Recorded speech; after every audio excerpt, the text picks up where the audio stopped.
The Carolina Panthers are playing a game this weekend that it can basically be known as the NFC South Championship game. And with the title on the line, let's talk about how the Panthers fare. You're listening to Money in the Bank. Panthers come in at 6-9. The Buccaneers come in at 7-8. Both of these teams coming off of huge victories in their own right this past weekend. One against the Cardinals and ours against the Detroit Lions. Now let's get to the nitty-gritty. The Carolina Panthers and what they've been able to do has been all predicated around the run game. But one thing that I have seen, and I spoke about last week if you watch, is that the offense is going to have to keep progressing because Sam Darnold is going to have to be able to do a bit more each and every week if this team wants to be able to play against good competition. Well, that started to happen against the Lions. You saw it with the big pass on down the sideline against with Terrace Marshall. You saw it on the big pass down the middle of the field with DJ Moore. They're starting to implement the deep ball into the offense, and it's timely and it's calculated. And that's the part I love about where the offense has moved to since Sam Darnold has been named the starter.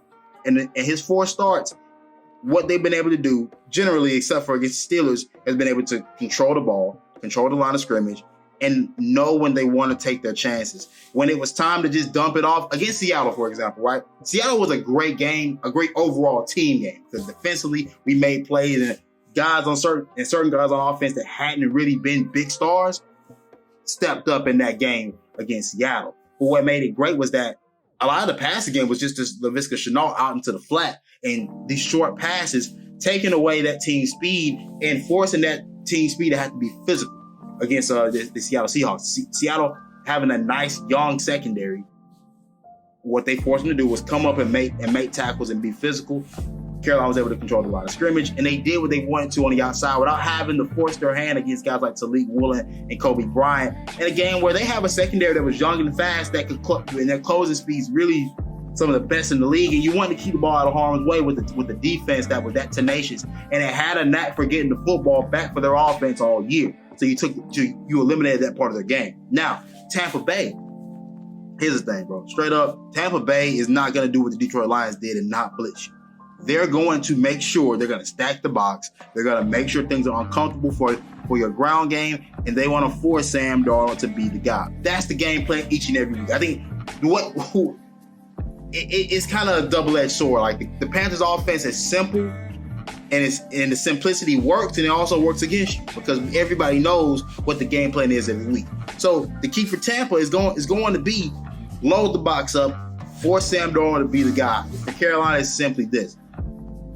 I think guys like Laviska Shenault are going to be huge in this one because he's pretty much an extension of the ground game, getting the ball out in the flats to him. If he's able to break tackles, if he's able to churn out 5 to 6 yards a catch, that's huge. Keeps you ahead of the sticks, keeps everything manageable for your offense and how you want to and what you want to do. So yeah, on first and 10, if Shenault can give me 4 to 5 yards, set up 2nd and 6, hand the ball off, possibly pick up another 3. And then you have 3rd and short, 3rd and medium. That gives you a bunch of options as to what you can do with your offense. The thing about Carolina's offense is that though it's limited, you still want to keep your options open, meaning that you want to be in down and distance situations that don't dictate what you have to do. You want to be in the situations where you can dictate where the defense has to play. And that's the key for the Panthers offense coming into this game.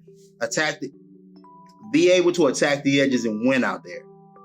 Obviously, we know the ground game is still going to be a part of the inside runs, and guys like Chuba, Deontay Foreman, Blackshear are all going to have to play a part in what we can do, what we can do in the ground game.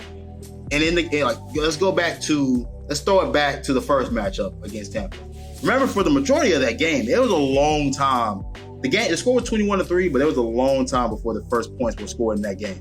A very long time. It was a defensive battle, swinging back and forth, and offensively, while we could move the ball on 1st and 2nd down, we couldn't convert on 3rd down pretty much for the entirety of that first half. Being able to pressure that defense down the field is what you're going to have to do. If you look at that game, I think maybe in the first drive, I think it was a drop pass by Terrace Marshall, but it was a deep ball. It was a deep ball thrown by P.J. Walker towards the sideline, and Marshall couldn't come up with it. But there was a play there, and it was open. Make that play early. Make them respect you, and then go along with the game plan. Ultimately, Carolina's going to win a lot of games. They're going to win a lot of games and lose a lot of games by what they're able to do with their game plan. And that's simple, right? That's simple football. But the Panthers are going to have to be able to attack the edges. I think, again, Chenault's an extension of the run game. Use that and take advantage. Other than that, we know the game plan, man. It's very simple. Be physical, and you'll win this game. Now, defensively for Carolina, gets a little dicey.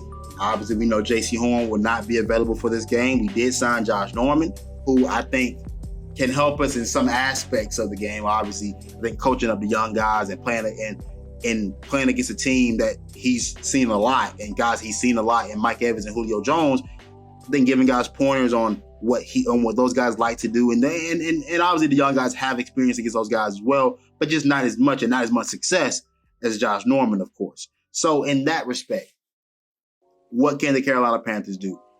I'll say this. I don't think blitzing is going to be the answer. And simply because I look at what the Buccaneers like to do. None of what they do usually is going to be long developing passing plays. They don't have the offensive line for that. Their offensive line is banged up. So what they're going to do is attack the edges the same way we're going to, but just in a different fashion. Quick game. That's what Tom Brady loves. He's been a staple of the West Coast offense for 20 years. Getting the ball out quickly and again you pretty much mano, our veteran receivers against your young corners. They think they have better athletes. That's what they're going to try. That's what they're going to likely try to use with those big body guys like a Mike Evans and a Julio Jones. And Godwin's not a small guy either. Those big guys are going to use their bodies, shield you away from the football, and not try to put the ball in harm's way in order to try to nickel and dime you down the field. That's been the game so far. They can't run the ball. The running game has not been there. But if you allow them to run the football early, that's going to be a problem. And that's the biggest problem for Carolina each and every week. Allowing teams to establish a style of the ball that they are not great at ultimately allow the entire game plan to flourish. Again, I don't think Fournette and Rachaad White are guys that I think should have big days, but ultimately it's going to come down against that man TB12 and what he can do. And again, I don't think blitzing this guy is going to necessarily be the answer, but it's going to be the individual performances by guys like Brian Burns and Derrick Brown. Those two guys who have had their best season, who are both peaking at the right time in their careers, both in the same season, you're going to have a dominant performance. Like Matt Ioannidis, Derrick Brown, Bravion Roy, Marquand McCall, y'all have to be a nuisance in the interior of their offensive line. Make it tough. If we know anything about Tom Brady, the one place pretty much all quarterbacks hate to get pressure from is the interior. I need my guys to be there. Derrick Brown's a guy that's probably pushed himself into the top 10 in his position. I need a top 10 performance against Tampa Bay this upcoming week. Brian Burns gotten over the 10-sack threshold. I need you to be a dominant pass rusher in this game today. You're gonna have your chances, and it's not gonna be about just getting sacks, getting your hands up. Understanding that the quick game is gonna be there. They're gonna try to eliminate you as well. That's gonna be their entire game plan. Eliminate our best guys. Well, our best guys just so happen to be up front, and they're going to want to try to take advantage of our young secondary. So we all know what's going to happen. Can we stop it? That is the question. One thing you won't hear me do is give any predictions saying that Carolina's going to win and or lose. But what I will say is that we do have a legitimate chance of winning this football game, and expecting a win wasn't expected, but being hopeful for it, I'll say this. You're not wrong for having any sort of hope in this one. We got a chance. But that's been today's video. I'm your host, Shanti Stewart. Be sure to follow us on Instagram at P1N_network and follow our parent page, Panthers Nation, with the one where the I supposed to be, because you already know what time it is. And I'm out.